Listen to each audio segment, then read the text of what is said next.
Hi, Glenn. Hello, Michelle how are Gardner, you? Arizona Republic. I guess the question on everybody's mind, the quarterback situation, your assessment on what you've seen from Emory and whatever he's done to this point in the program, and how soon you hope to make a decision on that spot. Well, first, there's no immediate decision that would be made on that. Excited about where he's at. I mean, obviously, he's been here a few months with some change in rules has really helped us as far as trying to acclimate him, get him on the field actually with the ball. And he's been super proactive, super conscientious, takes fantastic notes. He's really on top of it. Obviously, he has the luxury of experience, and he's been around a couple of offenses, so he has some of that background, which has helps those older guys learn the system a little faster.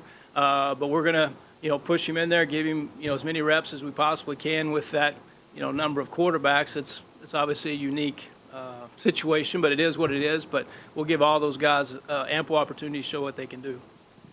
Chris? Glenn, Chris Cartman, Son of a Source, just to kind of build off of that, within the limitations that you have with a new quarterback coming in, what are the main things you can do to accelerate that development before you even get to your first practice, and how did Emory take to those things? Well, I think probably the obvious question or obvious answer to that was just the X's and O's, right? Just the classroom work, understanding scheme, what we're trying to get done that way.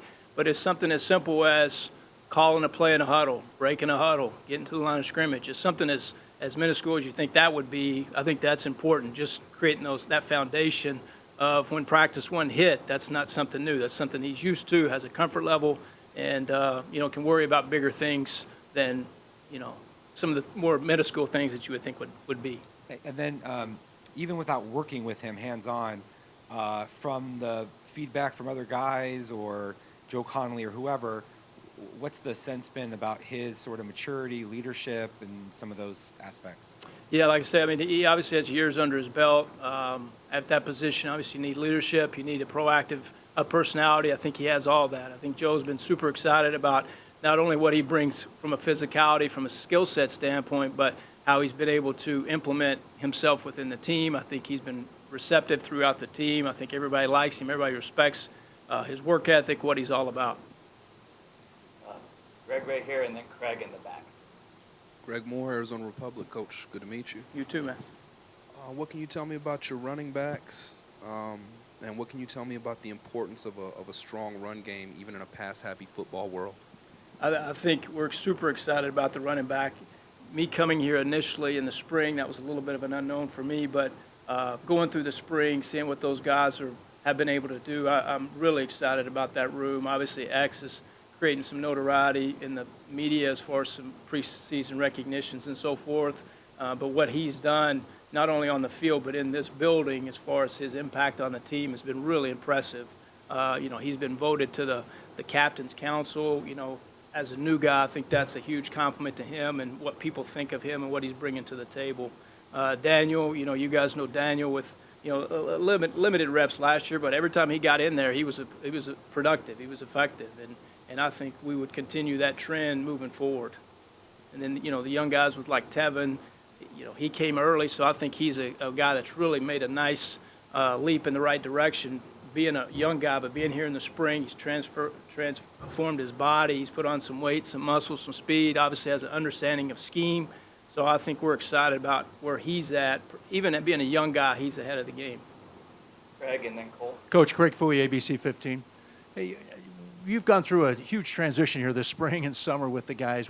How are things going? I mean, implementing the new offense and where guys are, a lot of new guys on the roster. You're new. How's it gone? It's been fantastic. It really has. I mean, even today, for example, is a day off for the players, but there's a building full of guys out getting extra work in. So I think that's a compliment to the culture that's in the building and how those guys are working to create a standard and an expectation. So, and that's been consistent throughout the summer. I mean, from the feedback that I've gotten from the weight room, the training room, everybody's, taking it above and beyond and trying to create accountability, not only from player to coaches, but from player to player, which is super exciting to see. And what are we going to see? What are we going to see offensively? Well, I think the execution is at the end of the day, the most important. I mean, we can talk all the fancy and the X's and O's and all that, but if we can get done what we're trying to get done, I think at the end of the day, you're going to have success. So I think consistency and then the execution piece, if you have those, then good things will happen. Cole, Julia, then Jordan. Glenn, Cole Topham, Devil's Digest. If you were to describe your scheme to the average ASU fan, what would it be? Well, I've used this term, I've used this answer before, and it's a little cliche, but I think you have to play to your personnel grouping. You know, I've been fortunate in my career to play in a spread style. I've been obviously in the pro style system. I've been in a heavy personnel grouping, so I think you can play to your personnel. So, and I think we have a unique skill set here from a personnel standpoint that we can play to a little bit of both, right? Like we can play to a 22 personnel where you're getting a fullback, 2 tight ends, and then you can be in a 12 personnel where you're in 2 tight ends, or we have enough receivers and enough guys on the perimeter that we can now spread it out. So I think that from a defensive perspective gives those guys a lot of different looks and, you know, creates some more advantages hopefully on our end. And specifically 12 personnel with those tight ends and the amount of athleticism you have at that position on your roster, what advantages does that create for the offense and simultaneously the disadvantages it creates for the defense? Well, I think it all starts to the run game, as you mentioned, the run game earlier. I think it all starts from that. You know, you start putting 2 tight ends in the game, not only do you create blocking surfaces and more gaps that the defense has to account for, but now all of a sudden now they're involved in safeties. Right now they're in an 8-man spacing, which, you know, you play the game of safeties. Now, do we take a shot over the top? You know, do we account for safeties in the run game? You know, it just creates that much more variety that you can do on offense. Julia? Glenn, Julia Lopez here from AZ Family. Nice to meet you. Nice to meet you. You worked with Chuck Williams last year, Mountain West Offensive Player of the Year. Do you see any of him in Zalade at all? I do. I think the athleticism, the skill set's very similar. He's explosive. He has mass. He can carry a big load throughout the game if needed.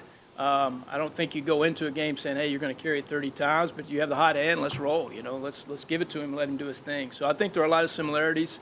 The leadership piece probably plays into that as well. So I think there are some similarities. Jordan? And then Chris?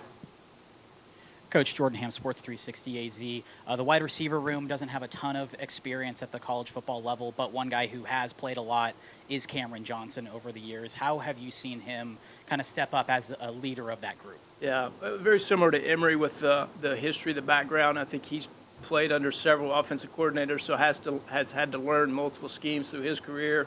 So I think the transition of scheme has been not necessarily ideal, but it's been faster because of that. I think he's got a nice foundation of scheme. You know, he's a smart guy. He can really pick it up. Now we'll see the transition from classroom to field. That'll be the next thing. But I think we're super optimistic. You know, again, he's one of those guys that really molded within the team, and I think he's been receptive to the team and excited about what he brings, you know, as some other guys, you know, in that room need to. Glenn, Luke Liddon with 12 Sports. Appreciate your time. I'm curious. I asked Herm this question. I want to get your thoughts on it.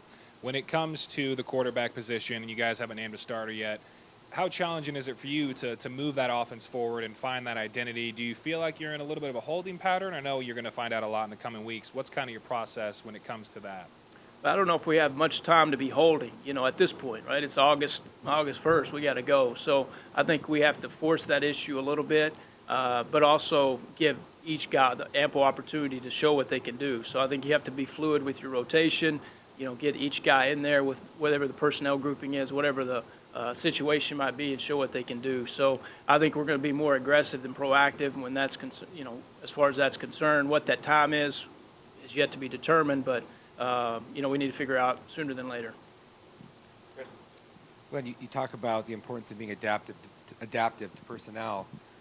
You have as many tight ends as receivers and some versatile athletes at that position. Without giving away, obviously, too much, do you think that it lends itself to getting into more 2 tight end stuff? You know, tight end, fullback.